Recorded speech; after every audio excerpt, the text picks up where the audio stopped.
Hello everyone, आज हम लेकर आए हैं जीके के एक नए वीडियो को। इसमें हम जीके के 20 बहुत ही महत्वपूर्ण प्रश्नों को देखेंगे। ऐसे प्रश्न जो किसी भी कंपटीशन एग्ज़ाम में बार बार पूछे जाते हैं या जिन्हें पूछे जाने की संभावना सबसे ज़्यादा है, ऐसे 20 प्रश्नों को हम यहाँ पे रोज़ देखते हैं। तो वीडियो स्टार्ट करने से पहले यदि आपने अभी तक हमारे चैनल को सब्सक्राइब नहीं किया है तो सब्सक्राइब कर लें और बेल आइकन को प्रेस कर दें ताकि आने वाले हर वीडियो का नोटिफिकेशन आपको प्राप्त हो सके।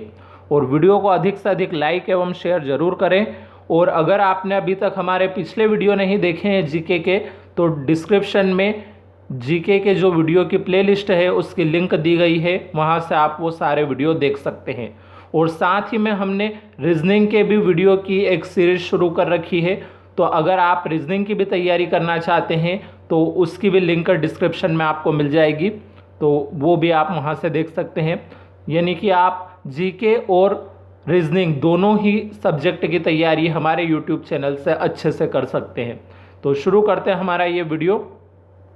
इसमें हमने पिछले वीडियो में जो 20 प्रश्न देखने थे उसमें से 2-3 प्रश्न लास्ट के मिस प्रिंट हो रहे थे, इसलिए वो छूट गए थे हमारे। तो उन 2-3 प्रश्न को भी हम यहाँ पे आज ऐड कर रहे हैं आज के 20 प्रश्नों के साथ ही। तो सबसे पहले हम वो 3 प्रश्न देख लेते हैं।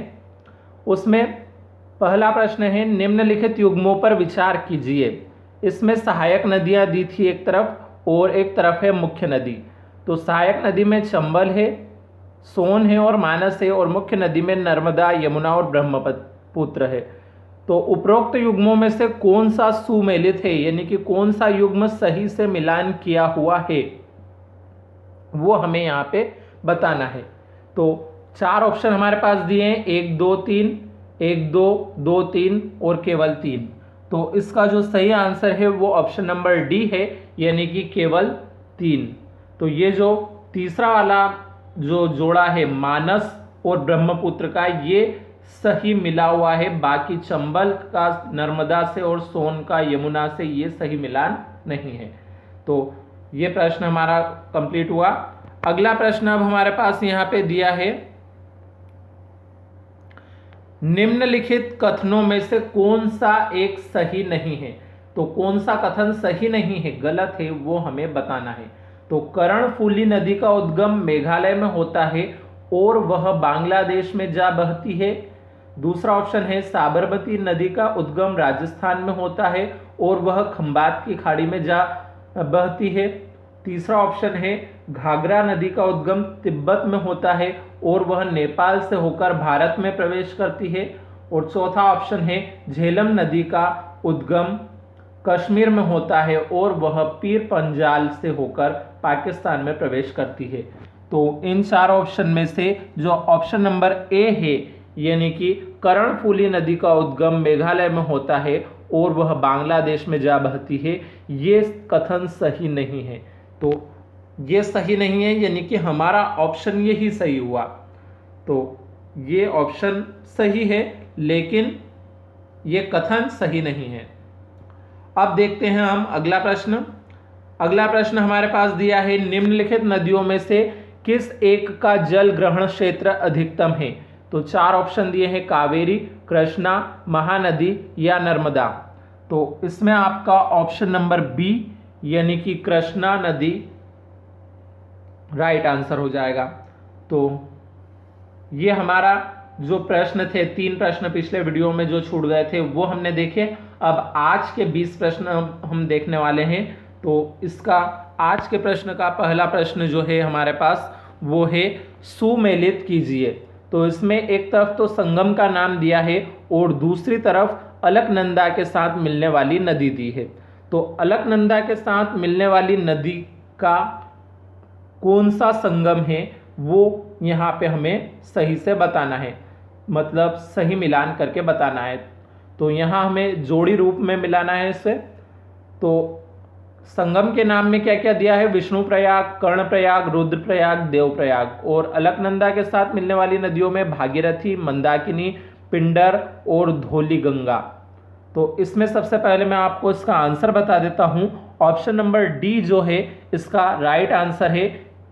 तो इसका right answer option number D है, यानी कि क्या करना है, विष्णुप्रयाग को किसके साथ मिलाना है हमें, चौथे नंबर यानी धौलीगंगा से, कर्णप्रयाग को मिलाना है तीसरे नंबर से यानी पिंडर से, रुद्रप्रयाग को मिलाना है मंदाकिनी से, और देवप्रयाग को मिलाना है भागीरथी से। तो इस प्रकार से ये जोड़ी मिल जाएगी। अब अगला प्रश्न देख लेते हैं हम। अगला प्रश्न हमारे पास दिया है, भारत सामान्यतः, 4 ऑप्शन दे रखे हैं भारत के मामले में, उष्णकटिबंधीय मानसूनी देश कहा जाता है, समशीतोष्ण मानसूनी देश कहा जाता है, सम उष्ण देश कहा जाता है, या असम उष्ण देश कहा जाता है। तो इसमें से आपका ऑप्शन नंबर ए जो है वो राइट है, यानी कि उष्णकटिबंधीय मानसूनी देश कहा जाता है। तो ए वाला ऑप्शन यहाँ पे सही है। अब अगला प्रश्न है, भारत के उत्तरी मैदान में शीत में वर्षा होती है, पश्चिमी विक्षोभों से, बंगाल की खाड़ी के मानसून से, अरब सागर मानसून से, या लौटते मानसून से। तो इसका राइट आंसर भी आपका ऑप्शन नंबर ए है, यानी कि पश्चिम विक्षोभों से। तो अब अगला प्रश्न देख लेते हैं हम। अगला प्रश्न हमारे पास अब यहां पे दिया है, भारत में सबसे कम वर्षा वाला स्थान है, तो लेह, बीकानेर, जैसलमेर या चेरापूंजी। तो इसका आंसर है ए वाला ऑप्शन, यानी कि लेह। तो लेह आपका राइट आंसर है यहां पे। अगला है, भारत में सर्वाधिक गर्म स्थान है, तो राजस्थान का बाड़मेर, राजस्थान में जैसलमेर, केरल में कोट्टायम, या तमिलनाडु में चेन्नई। तो इसका जो सही आंसर है वो है राजस्थान में जैसलमेर। तो भारत का सर्वाधिक गर्म स्थान कौन सा है, राजस्थान में जैसलमेर। अगला प्रश्न अब हमारे पास यहाँ पे दिया है, निम्नलिखित में से किस राज्य में वर्ष की शेष अवधि की तुलना में शीत ऋतु में वर्षा अधिक होती है। तो 4 ऑप्शन है, बिहार, उड़ीसा, पंजाब या तमिलनाडु। तो इसमें डी वाला ऑप्शन यानी कि तमिलनाडु इसका राइट आंसर है। फिर अगला प्रश्न हमारे पास दिया है, निम्नलिखित वन प्रकारों में से कौन एक सर्वाधिक जैव विविधता वाला है। तो 4 ऑप्शन है, शुष्क पर्णपाती वन, उष्णकटिबंधीय वर्षा वन, नम पर्णपाती वन या मैंग्रोव वन। तो इसका जो राइट आंसर है वो है ऑप्शन नंबर बी, यानी कि उष्णकटिबंधीय वर्षा वन।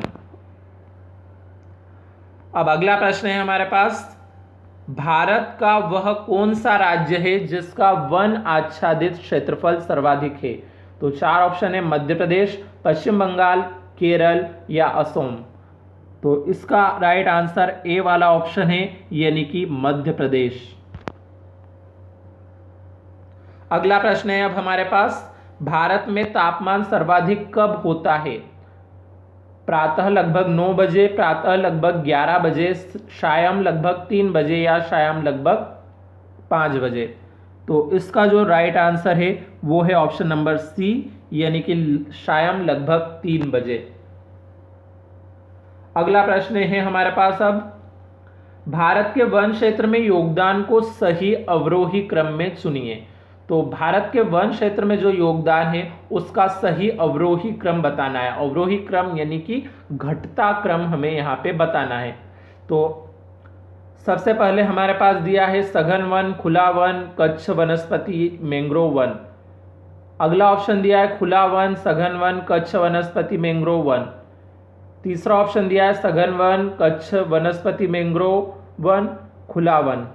और चौथा ऑप्शन दिया है खुला वन, कच्छ वनस्पति, मैंग्रोव वन या सघन वन।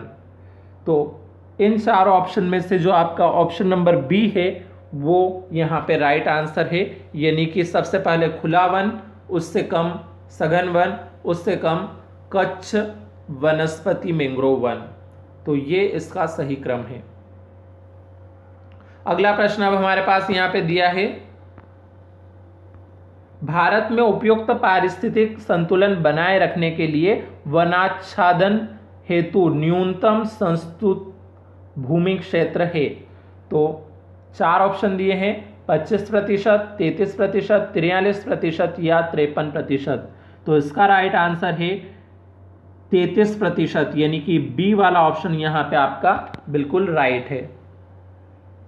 अगला है वन के रूप में उल्लेखित भारत का प्रतिशत भौगोलिक क्षेत्रफल है अनुमानित कितना है? 20%, 19%, 21% या 23%। तो इसका राइट आंसर है ऑप्शन नंबर सी, यानी कि 21%। अगला प्रश्न अब हमारे पास यहां पे है, भारत में उष्णकटिबंधीय सदाबहार वन कहां पाए जाते हैं? तो आंध्र प्रदेश में, मध्य प्रदेश में, केरल में या उड़ीसा में? तो इसका सही आंसर सी वाला ऑप्शन है, यानी कि केरल में। अगला प्रश्न अब हमारे पास है, निम्नलिखित राज्य समूहों में से किसमें वन कुल भौगोलिक क्षेत्र के 75% से अधिक क्षेत्र पर आच्छादित है? तो यहाँ पे राज्यों का ये समूह दिया है, इनमें से किस वाले समूह में वन कुल भौगोलिक क्षेत्र के 75% से भी अधिक आच्छादित है, वो हमें बताना है। तो 4 ऑप्शन में पहला दिया है अरुणाचल प्रदेश, असम, नागालैंड। दूसरे ऑप्शन में दिया है अरुणाचल प्रदेश, मणिपुर, नागालैंड। तीसरे ऑप्शन में दिया है असम, मेघालय और नागालैंड। और चौथे ऑप्शन में दिया है अरुणाचल प्रदेश, नागालैंड और मध्य प्रदेश। तो इसका जो राइट आंसर है वो ऑप्शन नंबर सी है, यानी कि असम, मेघालय और नागालैंड। तो ऑप्शन नंबर सी यहाँ पे राइट है। अगला प्रश्न देख लेते हैं हम। अगला प्रश्न हमारे पास अब दिया है, निम्नलिखित कथनों पर विचार कीजिए। तो 2 कथन दिए हैं। पहला है, शिवालिक श्रेणियों में उष्णकटिबंधीय नम पर्णपाती वनस्पति जात पाया जाता है। दूसरा है, बुंदेलखंड पठार में कटीली और गुल्म वन प्रकार की वनस्पति पाई जाती है। ये 2 कथन दे रखे हैं। अब ऊपर दिए गए कथनों में से कौन से सही है हमें वो बताना है यहाँ पे। तो 4 ऑप्शन के तौर पे दिया है कि केवल 1, केवल 2, 1 और 2 दोनों, न तो 1 और न ही 2।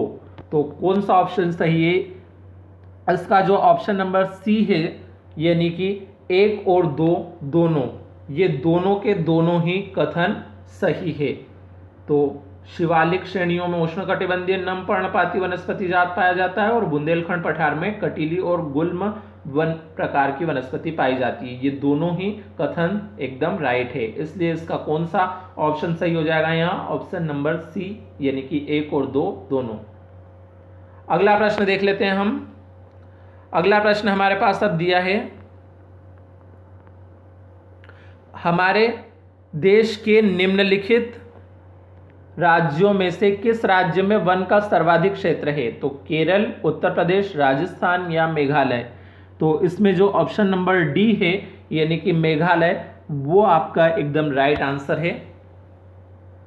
अगला प्रश्न अब है, निम्नलिखित स्थानों में से कहां पर अपेक्षाकृत न्यूनतम औसत मानसून वर्षा जून से सितंबर के बीच होती है?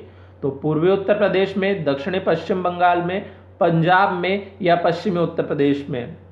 तो इसका जो सही आंसर है वो ऑप्शन नंबर डी है, यानी कि पश्चिमी उत्तर प्रदेश में।